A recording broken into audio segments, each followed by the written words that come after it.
Last time we spoke about the Unlearning Leader, and you have a new book this year, Student Voice. Let's talk about your new book initially. What is the purpose of the new book? Yeah, the purpose of this book, Student Voice, From Invisible to Invaluable, is a recognition that our schools are for our kids. And so we need to involve our kids in the leadership of those schools.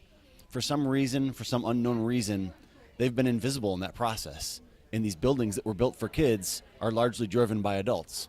And so what we're trying to do is encourage people to really recognize the role kids play and involve them in the leadership process. Mike, how would that manifest itself in reality? Well, I appreciate the question. I'm a superintendent in the K-8 level. Nick is superintendent 9, 12, and PJ Capozzi, our other author, is a K-12 superintendent. So one of the things we do is we share in the book stories, scenarios, case studies, if you will, and examples of how we actually lead with students at each of our levels. So I've done some work at the K-8 level with students helping lead digital citizenship and training of digital etiquette with parents. So we talk about how we had a high school student come back and she led a parent session, she keynoted, and Kyla Guru, actually wrote part of the book. She wrote a commentary in the book. Nick and PJ have examples from students at the secondary level who were engaged in the school board for governance and who were engaged in various service projects. And in addition to our own voices, we actually have the student voice talking about in their voice what they did and how they experienced having a voice and helping lead the school systems. And did they write anything after this? I mean, how do you measure success on this project? Well, one of the students, Kyla Guru, actually is an entrepreneur, and she's running her own business right now, which is really very exciting in cybersecurity. It's Bits and Bytes Security, and she's made talks in a TED Talk around Chicago, and actually she's traveled around the nation. We've got Darius from Stillman Valley, and he's got his own sort of multimedia production. So we keep in touch with all of the students who wrote through social media, through just regular email communications, and one of the things is we see how they're doing. In addition, we see the results, the impact, the legacy of what students have done who aren't necessarily named in the book or participate in the book, who are actually helping lead decision making in the schools. So we're measuring that success by seeing the legacy of student-led and student-participated governance in our school systems. Nick, Kate, what grades are you? I'm a high school superintendent, so 9 through 12. And how would this work in your district? Do you have any similar examples? Yeah, I would say the best example we have is that 3 years ago our school district started putting students on the school board. So we have 7 elected members from the community that govern the school district, but we now have 1 student from each of our high schools, so 2 students who sit at the board table. They receive the same board packet, and every important conversation that my board has about governance now includes students and how it impacts the student body. Now, some people might say this sounds kind of touchy-feely. What is the practical reality of it? Well, the practical reality is, once we started this practice on the school board with students, my school board members looked at me and said, "Why haven't we been doing this for years?" And why did they say that? What impact were they seeing? Did it change the culture? Was it, in what ways did it manifest itself? Yeah, if you think about a school board in general, they represent a constituency. So they are representatives elected from the community. But when you don't have students in that process, there's a huge constituency, namely the student body, that's not represented in the leadership of the district. And so when our board is tackling a tough conversation or a tough issue, now instead of thinking they're making the best decision on behalf of kids, they're able to turn to kids and say, "What do you think? How will this impact the students?" And it's been very, very powerful. And I will offer, just in doing an interview in a different topic on school security, and we know that there's problems with maybe kids having depression or someone who's acting out of line, or maybe in some kind of a drug problem. We see all the opioids.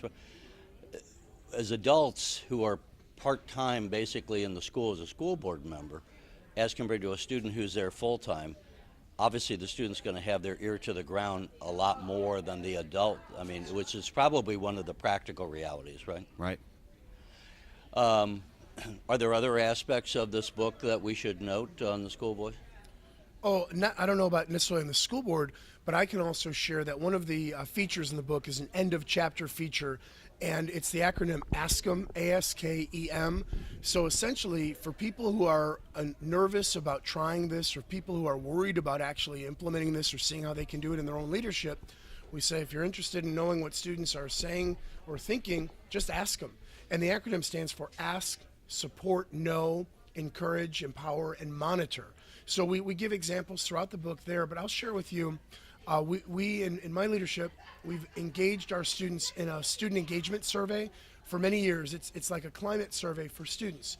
Often we do this for parents, often we do this for staff, and similar to the 5 Essentials survey, which is going to everybody in Illinois and around the country, the student voice is essential in finding out what are they thinking in terms of their choices of showing how they learn, the relevancy of the curriculum. The real critical piece here is, okay, then what do we do after? You get all this information, all this data, then what do? Sit down with the students and put them on an advisory team and actually lead, act, and hold ourselves accountable. So it can be done at the school board level, it can be done at the facilities level, it can be done at the security level, it can be done at the curriculum level. Does the book go into not only the benefits of it, but how to set this up and ways and means if someone wants to duplicate this at their school? Yeah, throughout the book we give examples from our 3 school districts of things that we've done or tried, but I think really the overriding message is just to encourage people to take the risk and jump in. And whatever it means in their district, it's different in Mike's district with elementary students than it is with my district and high school students. It's different in different parts of the state, so you want to find out what's relevant and appropriate, but just to have the courage to do it, to recognize the importance that kids have in having a voice in their education. And as I said earlier, maybe an example that people can relate to, that if someone's, we talk about if you hear something, say something in terms of school security, that's an example where it makes sense. Well, they might know, so students might know something, but that's not just true in school security. It would be true in everything, basically. Yeah. Maybe we want to hear that the lunches are not up to par, or some other, or maybe the schoolrooms are too cold, or something that someone who's a school board member not attending the school on a day-to-day basis wouldn't be aware of, and so you can get that information by engaging the students. Well, let me give you an example. We had a conversation with our school board about a year ago about eliminating the practice of naming valedictorians and salutatorians and eliminating class rank. And we explained the rationale administratively why we thought that was important. And then the board members turned to the student board members and said, well, what's your opinion on this? And the students said, my classmates, they take classes based on what's going to get them a higher rank, not on what they're passionate about or what they want to learn about. And we said, if that's the case, our system is broken.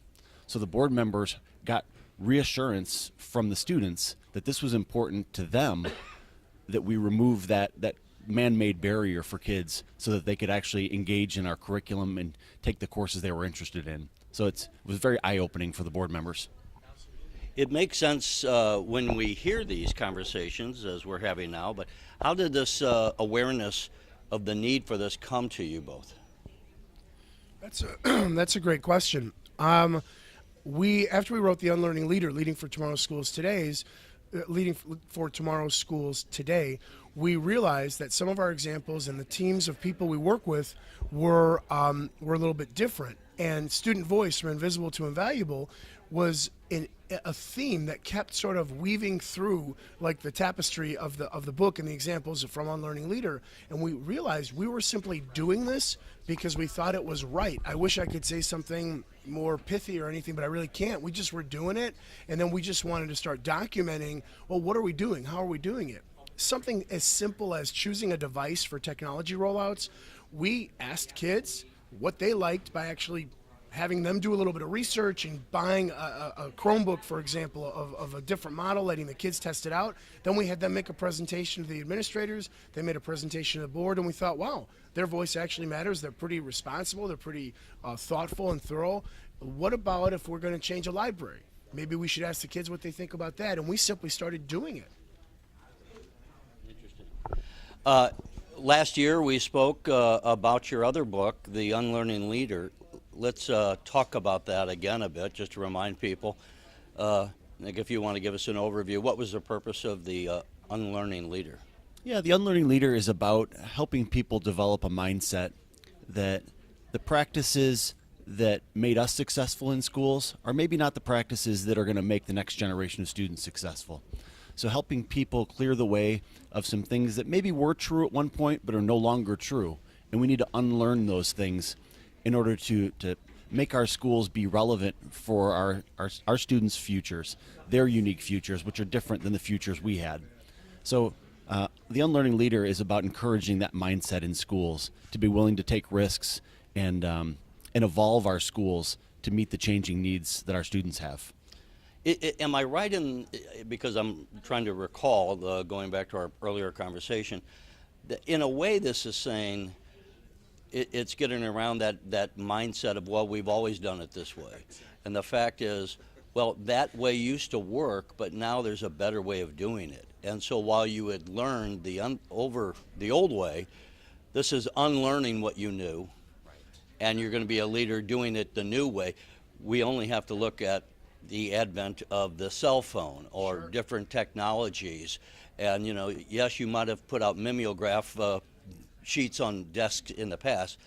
Now we got new ways of doing this, and you have to learn that, right? Absolutely. Yeah, research has shown in the field of medicine that when a new best practice is established in a field, it takes 17 years for that practice to fully work its way through the medical community. And we said if that's true at all in education, by the time we identify a best practice, a student could have been in kindergarten and would never experience that new best practice. We need to be faster as how we evolve and bring these things to our students. That's an interesting observation. On the other hand, there are any number of ideas that are not best practices, but one or two people think they are. And you have to go on a shakeout cruise, so to speak, right? So at what point do we identify this is something that we should unlearn the old way and adapt it? At what point how long do we have to wait to know that this is a good practice and that we should adapt it? Well, I'll give you an example in my response of every teacher who goes through teacher prep and every administrator who goes through administrator prep knows about Benjamin Bloom and Bloom's taxonomy and the revised taxonomies going back to research from the 1950s. Really, really good stuff. They revised it in the 90s. It took a little while to stick because people didn't want to change what they had known about the original Bloom's taxonomy, even though certain research studies, certain analytics had suggested it was different. It took a longer time for people to accept the revised Bloom's. So I guess the short answer is we in education are a bit stubborn, rightly or wrongly. We're a bit stubborn about accepting the effects of research, social, scientific, or otherwise. And I'd like us to become a little less stubborn. Another example is John Hattie and his team of researchers from New Zealand, Australia, Europe, here in the United States, North America. They've done meta-analysis. They've studied tens of thousands of research studies about the effects of various interventions in school. And we've got the proof. Yet people are a little bit suspicious, and again, we're kind of stubborn. So we're trying to say, let's cut it down from waiting 17 years to do something we know that works. Maybe let's do it in 17 minutes after the research comes out and try it. But another real big concept that we're advocating, and others do too, is try it. If it fails, first attempt in learning, do it again. Try it again. Be successful. Be resilient, and be a little bit more open-minded to trying new things, changing, because we'll implement the research and the effects that people are finding. They're smarter than we are, but we can't shun them because we like doing things that we are comfortable with. We got to have a little bit of discomfort to move forward. I have often pointed out, just from my own life experience, and I think other people can relate to this, learning is painful. Any number of us, we buy new software, and you just want to do that thing you want to do, but you have to go through the grind of learning it. And until you climb that emotional learning wall to adapt the new things. And so people are reluctant because of that pain to adapt new things. On the other hand, as I've often observed, about 90% of learning in life is emotional learning, not intellectual. Johnny, don't touch the stove, you'll burn your hand is intellectual learning, but touching the stove and burn your hand is emotional, and the emotional makes the bigger impact. And you're not going to have the emotional impact unless you do something. You can talk about doing push-ups, it's different than doing push-ups. Sure. So I think that phenomenon, as you were just saying, if you do it and it fails, you might do it again. At some point, if it keeps failing, then you might, okay, that's not the way to go, but you can't stop after one try, because you're not going to necessarily be doing it right your first time out, or you're not going to learn how to do it better until you've done it once. Exactly. Right? And we don't want just individuals to be unlearners. We want it to be a pervasive mindset within the organization. And so if you want that, you need to model it from the top. So the superintendent needs to model unlearning. The school board needs to allow risk-taking and support that. And so when you do that, you can create that culture of innovation, a culture of unlearning, and that's where the real power is. So, to take your point, you develop a culture where it's not, we've always done it this way, or this is the way we're doing it, but we have a culture of being dynamic and open to change, and therefore it's an ongoing process at whatever you're doing. It could be a new running play on the football field, it could be a new way of teaching math, right? That's it exactly. Absolutely. As you sit here today, do you have any other books in the process? And let's talk a little bit about what you might be thinking about. We do, as a matter of fact. We haven't actually started putting ink to paper or typing to Google Docs, but we're thinking of, we've got some concepts about leadership and how we adapt in various situations, taking some of the lessons of unlearning, taking some of the lessons of incorporating student voice and other voices that may not be at the table, incorporating them at the table, and we're looking at helping write a playbook of sorts for leaders as practitioner scientists, and possibly next year or after we'd have it released, we'd have it in the market. And would you hold up a copy of each book, if you would? Sure. And so if people are interested in getting a copy of either or both, how do they do that? Well, thankfully, our books are available everywhere books are sold. So you can go to our publisher, Roman and Littlefield. You can go to Amazon. You can go to the IASB online bookstore. You can contact either of us. You can even go to your local Barnes & Noble bookseller. Our books are everywhere. Well, hopefully next time we speak, we can be talking about your third book. We certainly hope so. Thank you We so hope so. much. Thank you very much. Thanks, gentlemen.